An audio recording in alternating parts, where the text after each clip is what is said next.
আর বন্ধুরা, আমাদের শ্যাডো হান্টিং চ্যানেলের পক্ষ থেকে তোমাদের সবাইকে জানাই আরও একবার স্বাগত।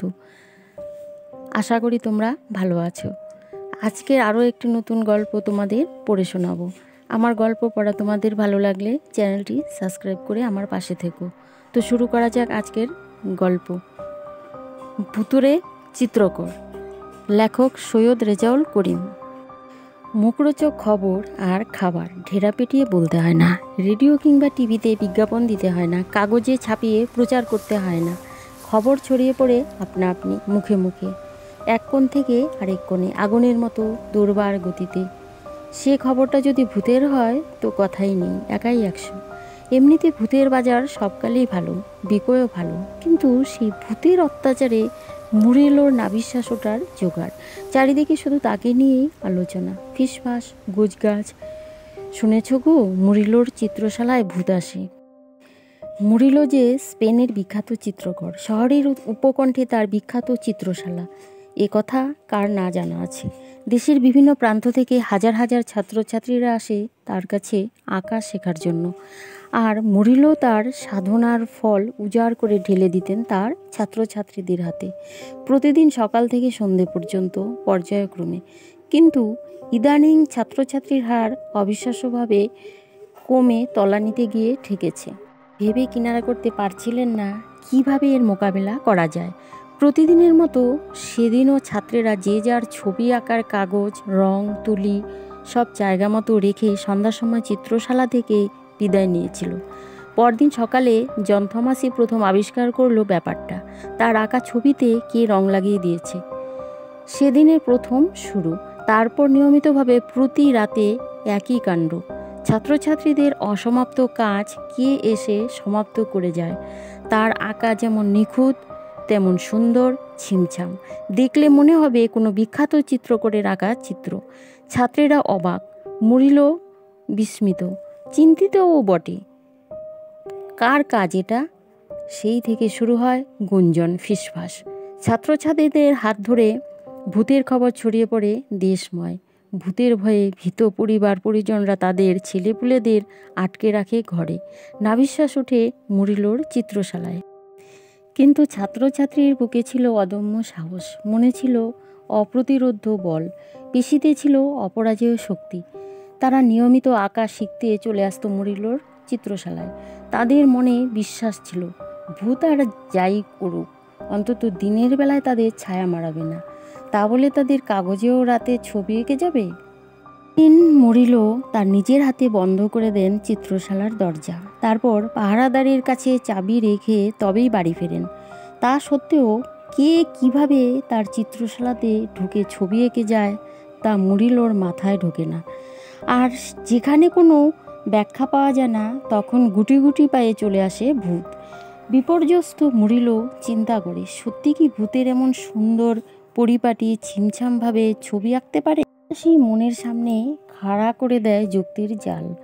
চোর বদমাস ঢুকলে তো ছবি আঁকবে না, চুরি করে নিয়ে যাবে সব। তাহলে ব্যাপারটার মধ্যে কোথায় যে গলদ তা খুঁজে বার করা দুষ্কর হয়ে দাঁড়ায় মুড়িলোর কাছে। উপায়ান্তর না দেখে পাহারাদারকে ডেকে মুড়িলোর ধমকায়, রাতে পাহারা দাও না পড়ে পড়ে ঘুমাও? চিত্রশালায় হররোজ চোর ঢুকছে আর নাকে তেল লাগিয়ে তুমি নিশ্চিন্তে আছো? পাহারাদার কাচুমাচু হয়ে বলে, না বাবু, আমি তো রোজ পাহারা দিই, রাত 10টা থেকে 5টা পর্যন্ত। কই, কোনোদিন তো কোনো চোর দেখিনি। দরজায় তালা সব ঠিকঠাক থাকে, কিভাবে চোর চুরি করবে? মুড়িলো বলল, না না, তোমার ওসব ন্যাকা কথায় আমার মন ভিজবে না। যা বলছি তা মন দিয়ে শোনো। রাত জেগে তোমাকেই চোর ধরতে হবে, ধরলে পুরস্কার পাবে, না হলে এখান থেকে তোমায় বিদায় করে দেব। পাহারাদার মাথা নত করে চলে যাবার পথে মুড়িলো বলল, তাড়াতাড়ি রেডি হয়ে নাও, আমার সঙ্গে গির্জায় যাবে। তারপর মুড়িলো স্নান টান সেরে দুটো মুখে দিয়ে পাহারাদারকে নিয়ে বার হয় গির্জার পথে। রবিবার গির্জায় লোকের ভিড় ছিল অনেক। প্রার্থনা শেষ হতে 10টা বেজে যায়। তারপর একে একে সবাই চলে গেলে মুড়িলো গুটি গুটি পায়ে ফাদারের কাছে গিয়ে বসে। মুড়িলোর মুখে চিত্রশালার দুর্দশার কথা শুনে ফাদার অভয় দেয়, দেখো, ছেলেরা হলো জিসাস, তুমি মাদারের উপর বিশ্বাস রাখো, সব ঠিক হয়ে যাবে। দিন যথারীতি ছাত্রেরা এলো, পাহারাদার খুলে দিল চিত্রশালার দরজা। ঘরে ঢুকে সবাই অবাক, মুরিলও বিস্মিত, এক কথায় অভিভূত। ক্যানভাসে রং দিয়ে আঁকা এমন অভূতপূর্ব ছবি তারা কখনো কোথাও দেখেছে কিনা সন্দেহ।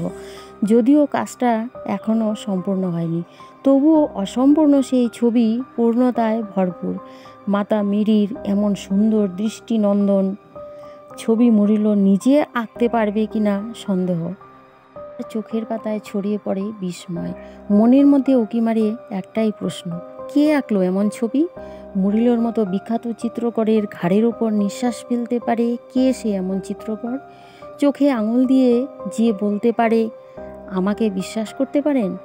মুরিলোর ভাবনার অন্ত নেই। তাহলে সত্যিই কি ভূত বলে অলৌকিক কিছু ব্যাপার আছে যার কাজ এটা? কিন্তু তা কি করে সম্ভব?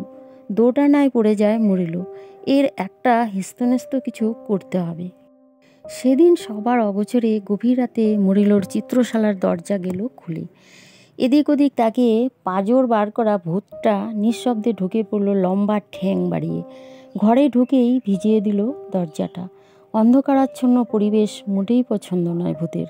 তাই পরিচিত ঘরে ঢুকে ক্যানভাসের কাছে গিয়ে খুট করে আলো জ্বালে, তারপর রং তুলি বার করে শুরু করে দেয় তার গতকালের অসমাপ্ত কাজ। সৃষ্টির অনুপ্রেরণায় কিছুক্ষণের মধ্যে ডুবে যায় তার কাজের মধ্যে।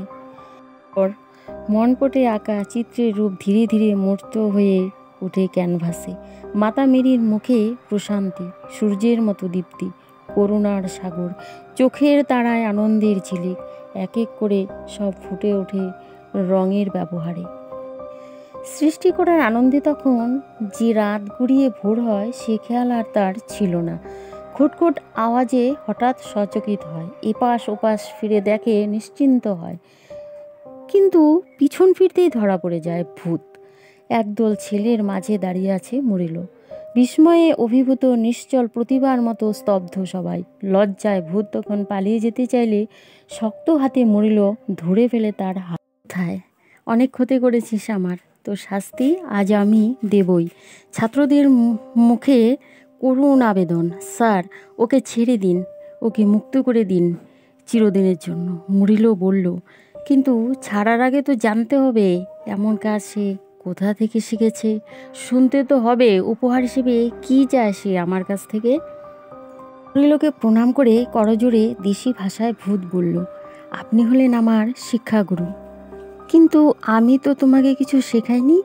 মুরিলোর মুখে প্রতিবাদী সুর, প্রত্যুত্তরে ভূতের যুক্তি, আপনি যখন আপনার ছাত্রদের হাতে কলমে কাজ শেখাতেন তখন মনোযোগ সহকারে আমি তা দেখতাম, শিখতাম। তারপর রাতের অন্ধকারে ছাত্রদের খাতায় তা অনুশীলন করতাম। জবাব শুনে মুরিলো স্তম্ভিত, হতবাক, মুখ দিয়ে কোনো ভাষা সরে না। বুকের মধ্যে সব কথা জমে বরফ হয়ে গেছে। কিন্তু তোমরা কি জানো কে ছিল সেই স্পেনের একলব্য? কে ছিল সেই চিত্রকর ভূত? সে আর কেউ নয়, মুরিলোর কৃতদাস, সেই পাহারাদার যার নাম সেবাস্টিয়ান, যিনি পরবর্তীকালে হয়েছিলেন প্রখ্যাত চিত্রকর, যার আঁকা চিত্র আজও আমাদের কাছে সমাদৃত।